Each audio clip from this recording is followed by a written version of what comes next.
Hello and welcome back to Storytime with Mr. Brown. We continue David Walliams' Billionaire Boy with Chapter 8, The Witch. Ding! The bell is a signal for me, not you, said Mrs. Spite sharply. Teachers love saying that. It's one of their catchphrases, as I'm sure you know. The all-time top 10 of teachers' catchphrase go like this. At 10, walk, don't run. A non-mover at 9, are you chewing? Up 3 places to 8, I can still hear talking. A former number 1 at 7, it doesn't need discussion. A new entry at number 6. How many times do you need to be told? Down 1 place at 5. Spelling. Another non-mover at 4. I will not tolerate litter. New at number 3. Do you want to pass your GCSEs? Just missing the top spot at 2. Would you do that at home? And still at number 1, it's not just yourself you've let down, but the whole school. Taking the history lesson was Mrs. Spite. Miss Spite smelt of rotten cabbage. That was the nicest thing about her. She was one of the school's most feared teachers. When she smiled, she looked like a crocodile that was about to eat you. Miss Spite loved nothing more than giving out punishments. Once, suspending a girl for dropping a pea on the floor of the school canteen. That pea could have someone's eye out, she had yelled. Kids at the school had fun thinking up nicknames for their teachers. Some were fond, others cruel. Mr. Paxton, the French teacher, was Tomato, as he had a big, round, red face like a tomato. The headmaster, Mr. Dust, was called the Tortoise, as he looked like one. He was very old, extremely wrinkly, and walked impossibly slowly. The deputy head, Mr. Underhill, was Mr. Underarms, as he ponged a bit, especially in the summer.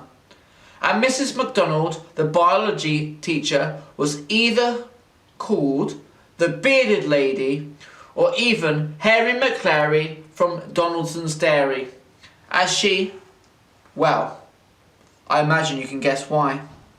But the kids just called Miss Spite the Witch. It was the only name that ever really fitted and was passed down through generations of pupils at the school. All the kids she taught passed their exams though. They were too scared not to. We still have the small matter of last night's homework, Mrs.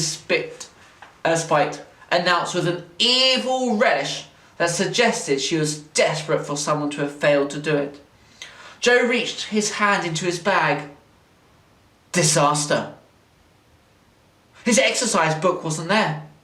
He had spent all night writing this intensely boring 500-word essay about some old dead queen. But in the rush to get to school on time, he must have left it on his bed. Oh no, he thought. Oh no. Joe looked over at Bob, but all his friend could do was grimace sympathetically. Miss Spite stalked the classroom like a Tyrannosaurus Rex, deciding which little creature it was going to eat first. To her evident disappointment, a field of grubby little hands held aloft essay after essay. She gathered them up before stopping at Spud. Miss? He stammered. Yes, Spud? said Mrs. Spite, drawing out her words as long as possible so she could relish this delicious moment. I did do it, but... Oh, yes! Of course you did it! The witch cackled. All the other pupils, except Bob, sniggered. There was nothing more pleasurable than seeing someone else get into trouble. I left it at home. Litter duty, the teacher snapped. I'm not lying, miss, and Dad will be at home today. I should have known. Your father is clearly penniless and on the dole, sitting at home watching daytime TV. Much as you will, no doubt, be doing in 10 years' time. Yes? Joe and Bob couldn't help but share a smirk at this. Said Joe. If I called him and asked him to run the essay over here, would you believe me? Miss Spite smiled broadly. She was going to enjoy this. Spud, I will give you 15 minutes exactly to place said essay in my hand. I hope your father is quick. But, started Joe. No buts, boy. 15 minutes. Well, thank you, miss, said Joe sarcastically. You're quite welcome, said the witch. I like to think that everyone gets a fair chance to rectify their errors in this class. She turned to the rest of the class. The rest of you are dismissed, she said. Kids started to spill out into the corridor. Miss Spite leaned over after them and screamed, Walk! Don't run! Mrs. Spite couldn't resist another catchphrase. She was the queen of the catchphrase, and now she couldn't stop. It doesn't need discussion, she called after her pupils randomly. Miss Spite was on a roll now.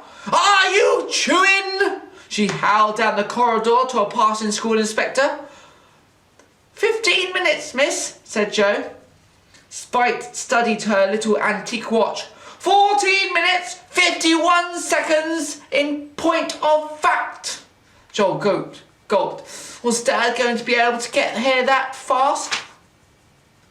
We will find out in chapter 9 of The Billionaire Boy. But until then, thanks for enjoying Storytime with Mr. Brown, and goodbye.